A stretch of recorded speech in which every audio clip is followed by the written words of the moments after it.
அனைவருக்கும் வணக்கம். எல்லாம் வல்ல ஸ்ரீ சத்குரு சாய்நாதரின் அருளோடும் வராகி எண்ணெயின் அருளோடும் நம் வேண்டுதல்கள் அனைத்தும் நிச்சயம் நிறைவேறும் நம்பிக்கையுடன் தொடர்ந்து வழிபட்டு கொண்டே வாங்க.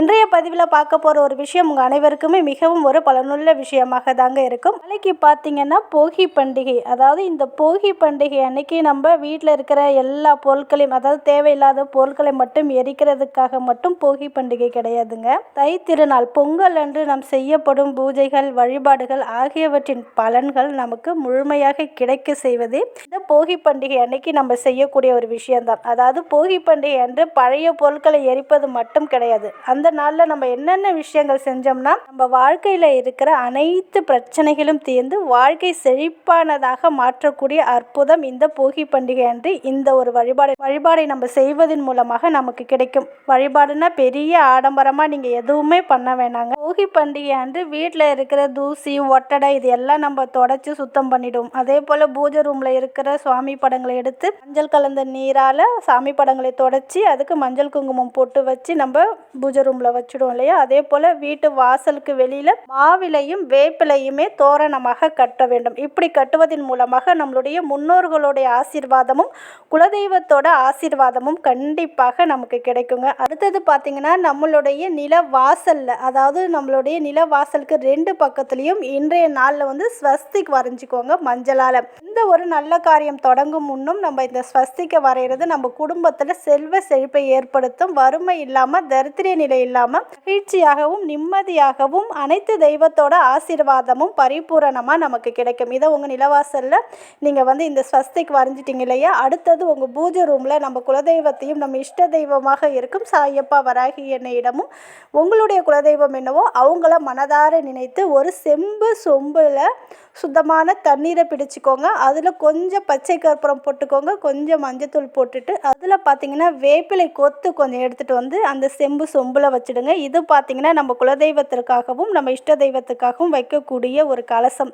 இதை வைப்பதன் மூலமாக மனம் மகிழ்ந்து நம்ம இல்லம் தேடி வருவாங்க. இப்படி செய்வதன் மூலமாக வருடம் முழுவதும் நமக்கு எந்த ஒரு பிரச்சனையும் இல்லாமல் மகிழ்ச்சியாக இருக்க இது நமக்கு உதவி பண்ணும். சில பேருக்கு பார்த்தீங்கன்னா இது பழக்கம் இருக்கும், சில பேருக்கு பழக்கம் இல்லாமலும் இருக்கும். இருந்தாலும் இதை நீங்கள் வைக்கும்போது எந்த ஒரு தவறும் கிடையாதுங்க. அதே போல் நெய்வேத்தியமாக இன்று நீங்கள் வைக்கக்கூடியது என்னன்னு பார்த்தீங்கன்னா துள்ளு மாவுன்னு சொல்லுவாங்க. அம்மன் கோவிலெல்லாம் கொடுப்பாங்க, நீங்கள் கேள்விப்பட்டிருப்பீங்க. பச்சரிசியை ஊற வச்சு அதை இடித்து மிக்சியில் 1-2 பவுட்ரு பண்ணி அதில் பார்த்தீங்கன்னா கொஞ்சம் நாட்டு சர்க்கரை இந்த மாவுடன் சேர்த்து கொஞ்சம் 2-3 வேப்பிலையை அதில் பிச்சு போட்டு அதை நெய்வேத்தியமாக நம்ம குலதெய்வத்துக்கும் நம்ம இஷ்ட தெய்வத்துக்கும் வைக்கும்போது ரொம்ப விருப்பப்பட்டு எடுத்துப்பாங்க. இந்த வருடம் முழுவதும் அவங்களுடைய ஆசீர்வாதம் நமக்கு கிடைச்சி கொண்டே இருக்கும்.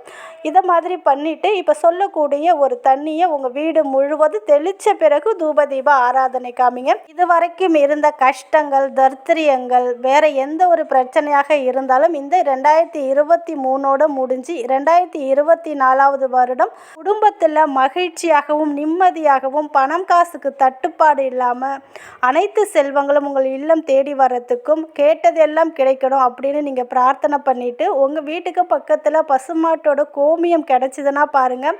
சப்போஸ் கோமியம் கிடைக்காத பட்சத்தில் பன்னீர் எடுத்துக்கோங்க. பன்னீரும் கிடைக்காத பட்சத்தில் மஞ்சள் தண்ணீரில், அதாவது தண்ணியில் கொஞ்சம் மஞ்சத்தூள் போட்டுக்கோங்க, கொஞ்சம் பச்சை கற்பூரம் போட்டுக்கோங்க, ஒரு பிரியாணி இலை, சின்னதாக ஒரு பட்டை எடுத்துக்கோங்க, ஒரு ஏலக்காய் எடுத்துக்கோங்க. அது கூடவே பார்த்திங்கன்னா இந்த அன்னாச்சி பூன்னு சொல்லுவோம் பாருங்கள், இந்த ஒரு பூவையும் எடுத்து இதை நல்லா பொடி பண்ணிவிடுங்க. இந்த பொடியை நீங்கள் மஞ்சள் கலந்து வச்சுருக்கிற தண்ணீரில் நல்லா மிக்ஸ் பண்ணிவிட்டு இந்த தண்ணியை உங்கள் வீட்டு வாசலிலிருந்து உங்கள் வீடு முழுக்க இந்த தண்ணியை நாளைக்கு கண்டிப்பாக தெளிக்கும் போது உங்கள் வீட்டில் இருந்த அனைத்து தரித்திரியமும் விலகும், கெட்ட சக்திகள் அனைத்தும் விலகும், நல்ல சக்திகள் உங்கள் இல்லம் தேடி வரும். உங்கள் வீட்டில் வறுமை என்பதே இருக்காது. பணத்தையும் செல்வத்தையும் ஈர்க்கக்கூடிய அற்புதமான இந்த தண்ணீரை வீடு முழுவதும் தெளிக்கணும். வாசல்லையும் தெளிங்க, உங்கள் வீட்டில் இருக்கிறவங்க மேலேயும் தெளிங்க, பூஜை ரூம்லேயும் தெளிங்க. நீங்கள் வீடு முழுக்க சுத்தம் பண்ணிட்டீங்க பாருங்கள். இந்த தண்ணியை தெளிக்கும் போது உங்கள் வீட்டில் நல்ல ஒரு குட் வைப்ரேஷன் ஃபார்ம் ஆகும். அதாவது வீட்டில் எதிர்மறை ஆற்றல் இல்லாமல் நேர்மறை ஆற்றல் நிறைந்து இருக்கும். தை மாதத்தின் முதல் நாள் இரவு இந்த ஒரு வழிபாடை நீங்கள் செய்வதன் மூலமாக உங்களை பிடித்த அனைத்து பீடைகள் விலகும்.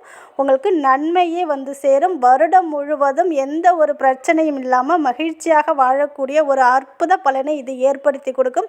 இதையுமே இந்த காதில் வாங்கிட்டு இந்த காதில் விட்டுடாதீங்க. இதெல்லாம் சும்மா கிடையாதுங்க. நீங்கள் ஒவ்வொரு மாதத்தில் முதல் நாளில் இந்த தண்ணியை தெளிச்சிட்டே வரும்போது மிகப்பெரிய ஒரு அதிர்ஷ்டத்தை ஏற்படுத்தி கொடுக்கும். பணக்காசுக்கு தட்டுப்பாடே இருக்காது. வீட்டில் சண்டை சச்சரவு எதுவுமே இருக்காது. பில்லி சூன்யம் ஏவல் எதுவுமே உங்கள் வீட்டை நெருங்காது. அதனால் இந்த தண்ணியை தெளித்து முடித்ததுக்கப்புறம் உங்கள் பூஜை ரூமில் நீங்கள் தீப ஆராதனை காமிச்சு முடிங்க. அப்படி காமிச்சு முடிச்சுட்டு நீங்கள் நெய்வேத்தியமாக வச்சுருக்க துள்ளு மாவை எல்லாருக்கும் பிரசாதமாக கொடுங்க. குலதெய்வத்திற்காகவும் இஷ்ட தெய்வத்திற்காகவும் நம்ம வச்சுருக்கோம் இல்லையா, தண்ணி சொம்பில் தண்ணி வச்சுருக்கோம் பாருங்கள். அந்த தண்ணியை மறுநாள் ஏதாவது ஒரு மரத்துக்கு அடியில் இல்லைன்னா செடிக்கு அடியில் ஊற்றி விட்டுடுங்க. இந்த வேப்பிலையும் செடிக்கு அடியில் போட்டுடுங்க. அவ்வளோதாங்க. இதை ஒரு முறை நீங்கள் செஞ்சு பாருங்கள். பழக்கம் இல்லை அப்படின்னா எதுவுமே கிடையாது, நம்மளாம் ஏற்படுத்திக்கிறது தாங்க. இதை செஞ்சோம்னா நம்மளுடைய குடும்பம் நல்ல நிலைமைக்கு இருக்கும் அப்படின்னு நினச்சிங்கன்னா தாராளமாக செய்யலாம். இதில் உங்களுக்கு எந்த ஒரு செலவும் கிடையாது. நம்பிக்கையோடு நீங்கள் செஞ்சீங்கன்னா முழு பலன் உங்களுக்கு கண்டிப்பாக கிடைத்தே தீரும். அதனால் இதை நாளைக்கு மறக்காமல் செய்யுங்கள். நிச்சயம் நல்லதே நடக்கும்.